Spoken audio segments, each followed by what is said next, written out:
தினம் ஒரு அதிகாரம் வாசிப்போமில் இன்றைய பகுதி சீராக்கின் ஞானம் அதிகாரம் 2 இறை வார்த்தைகள் 1 முதல் 18 முடிய. குழந்தாய், ஆண்டவருக்கு பணிபுரிய நீ முன்வந்தால் சோதனைகளை எதிர்கொள்ள முன்னேற்பாடு செய்து கொள். உள்ளத்தில் உண்மையுள்ளவனாயிரு, உறுதியாக இரு. துன்ப வேளையில் பதற்றமுடன் செயலாற்றாதே. ஆண்டவரை சிக்கென பிடித்துக்கொள், அவரை விட்டு விலகி செல்லாதே. உன் வாழ்க்கையின் முடிவில் வளமை அடைவாய். என்ன நேர்ந்தாலும் ஏற்றுக்கொள். இழிவு வரும்போது பொறுமையாயிரு. நெருப்பில் பொன் புடமிடப்படுகிறது.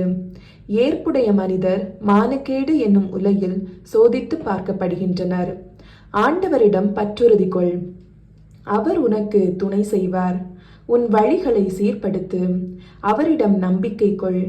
ஆண்டவருக்கு அஞ்சுவோரே, அவரிடம் இரக்கத்துக்காக காத்திருங்கள். நெறி பிறழாதீர்கள், பிறழ்ந்தால் வீழ்ச்சி அடைவீர்கள். ஆண்டவருக்கு அஞ்சுவோரே, அவரிடம் நம்பிக்கை கொள்ளுங்கள். உங்களுக்கு கைமாறு கிடைக்காமற் போகாது. ஆண்டவருக்கு அஞ்சுவோரே, நல்லவை மீது நம்பிக்கை கொள்ளுங்கள்.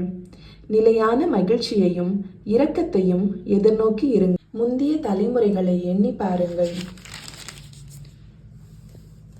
ஆண்டவரிடம் பற்றுறுதி கொண்டிருந்தோருள் ஏமாற்றம் அடைந்தவர் யார்? அவருக்கு அஞ்சி நடந்தோருள் கைவிடப்பட்டவர் யார்? அவரை மன்றாடினோருள் புறக்கணிக்கப்பட்டவர் யார்? ஆண்டவர் பரிவும் இரக்கமும் உள்ளவர், பாவங்களை மன்னிப்பவர், துன்ப வேளையில் காப்பாற்றுகிறவர். கோழை நெஞ்சத்தவருக்கும் ஆற்றலற்ற கையிருக்கும் இரட்டை வேடமிடும் பாவிகளுக்கும் ஐயோ கேடு வரும். உறுதியற்ற உள்ளத்தவருக்கும் ஐயோ கேடு வரும். ஏனெனில் அவர்கள் பற்றுறுதி கொள்ளவில்லை, எனவே அவர்களுக்கு பாதுகாப்பு இராது. தளர்ச்சி அடைந்தோரே, உங்களுக்கும் ஐயோ கேடு வரும். ஆண்டவர் உங்களை சந்திக்க வரும்போது என்ன செய்வீர்கள்? ஆண்டவருக்கு அஞ்சுவோர் அவருடைய சொற்களை கடைபிடிப்பர். அவர் மீது அன்பு செலுத்துவோர் அவர் தம் வழிகளை பின்பற்றுவர்.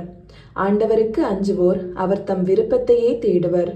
அவரிடம் அன்பு பாராட்டுவோர் அவர் தம் திருச்சட்டத்தில் நிறைவு அடைவர். ஆண்டவருக்கு அஞ்சுவோர் முன்னேற்பாடாயிருப்பர். அவர் திருமுன் தங்களை தாழ்த்திக் கொள்வர். ஆண்டவரின் கைகளில் நாம் விழுவோம், மனிதரின் கைகளில் விழமாட்டோம். ஏனெனில் அவரது பெருமையை போன்று அவர் தம் இரக்கமும் சிறந்தது என அவர்கள் சொல்லிக் கொள்வார்கள். ஆண்டவரின் அருள்வாக்கு. இறைவனுக்கு நன்றி.